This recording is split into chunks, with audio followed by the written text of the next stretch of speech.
Okay, we have Blake Shapen.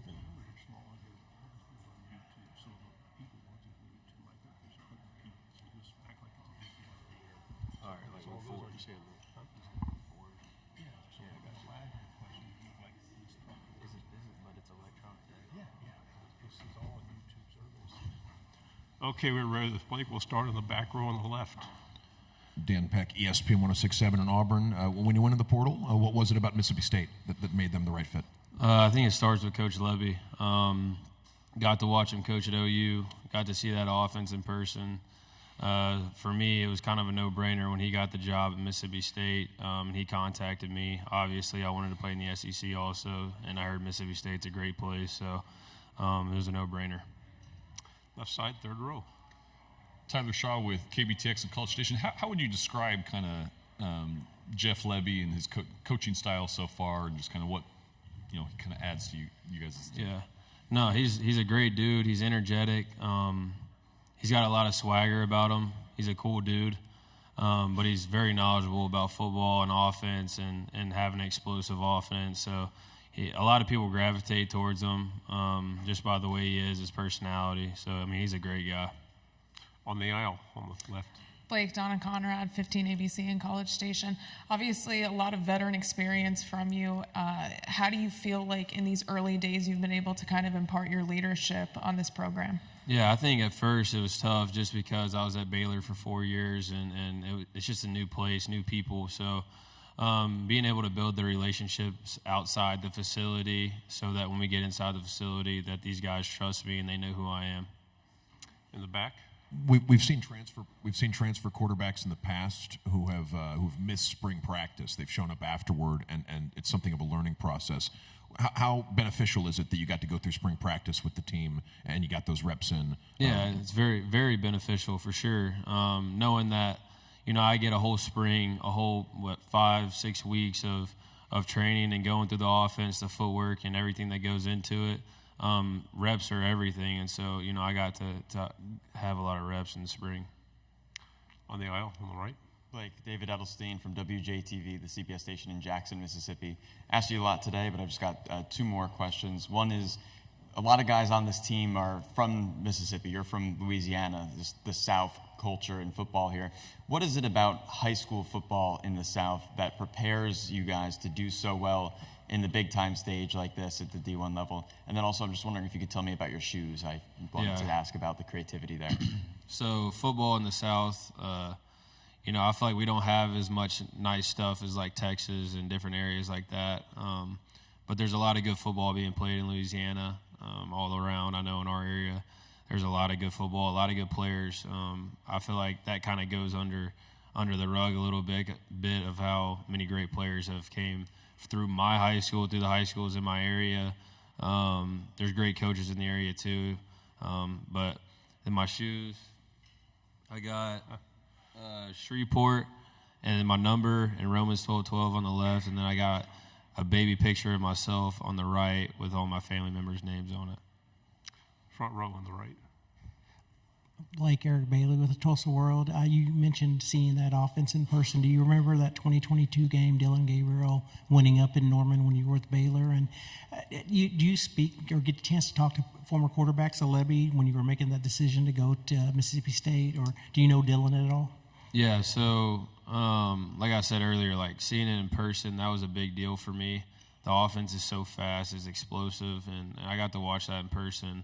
No, I didn't speak to any other quarterbacks that have played under him until recently. I had met Dylan at the Manning camp, and we spent a good bit of time together. And he's a great guy. He talked about the offense. We talked about Coach Levy and different things like that. So it's good having somebody like that in your corner too. Third row. Blake, when you look around the league, how would you rate kind of the quarterback play and the level of quarterback play just in the SEC right now? Yeah, I mean, obviously there's a lot of great quarterbacks in this league. This is why it's the best conference. I feel like it's led by good quarterback play. There's good quarterbacks everywhere, though. So, it's a blessing to be a part, of the SEC. Front row. Hey, Blake. AP Stedham, AP and Kelly, as we see at syndicated radio. What did you learn at the Manning camp, and What can you say about the defenses in the SEC as opposed to your league that you're transferred from, Big 12? Yeah. The Manning camp was a blessing. You know, I actually went to the camp as a kid, so just being able to be a counselor and get to experience that was a blessing. And obviously listen to Eli and Peyton, Archie and all those guys, just with the experience that they got was awesome. The difference in defense between probably Big 12 and SEC, I feel like in the SEC they're going to test your talent a little bit, and they're going to play a lot more press man and test your athleticism and things like that more probably than the Big 12. In the Big 12, there's a lot of zone coverage. You're going to see a lot of zone coverage in the SEC too, but in the SEC they'll test you a little bit more. On the aisle.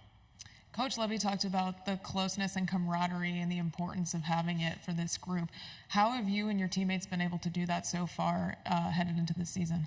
Yeah, I think, like I was talking about earlier, like hanging out outside the facility, you know, I feel like that's a big deal because you have to build these relationships before the season. Like, you can't just go onto a field and play with somebody you really don't know.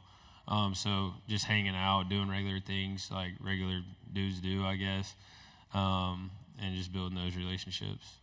The back. Blake, you were a big time baseball player coming out of high school. You chose football. Are you finished with baseball? And how did you make the decision to focus primarily on football? Yeah, I would like to say I am finished. I mean, it's hard to be like I'm done with baseball, but yeah, I'm probably done. And then what was the next? How'd you make the decision to focus on football rather than baseball? What factors led to that? So after my first year at Baylor, I went over to play baseball after the football season, and the quarterback coach was blowing me up every single day, like, come compete for the job. And next thing you know, I was over at baseball for like 3 weeks and then decided to go back and compete for the job. Are you amazed at the weight the Manning name carries in football, and particularly in Louisiana and Mississippi? Yeah, I mean, everybody knows who the Mannings are, and like I said, like, to be able to get to meet those guys, meet Peyton, Eli, and Archie, it was a blessing for me. You get to learn a lot of different things from them. Number of Super Bowls in that room combined through 3 of them, so it's a lot of good experience that I can take in. One thing Peyton has always been very proud of is it's a no-nonsense camp. It's not really set for autographs or any falderall. Was it really just pure football? Yeah, like it was. It was funny because they told us no autographs too when we got there. And Peyton was actually my favorite player growing up, so I could have easily been that one that asked. But yeah, it's strictly football. Final question. You know, going into the season, you know, and your teammates had said, you know, Mississippi State's kind of overlooked and you know, not a whole lot of high expectations. Do you embrace kind of that underdog role going into a season? Yeah, for sure. I mean, I think we all use that as fuel. You know, we're looked at. There's not a lot of expectations at the end of the day for us, and so I feel like that fuels us in a way that makes us want to go out there and prove a lot of people wrong. A lot of people wrong, and you know, I'm excited, and we're going to use that as fuel for sure. Thanks very much, Blake.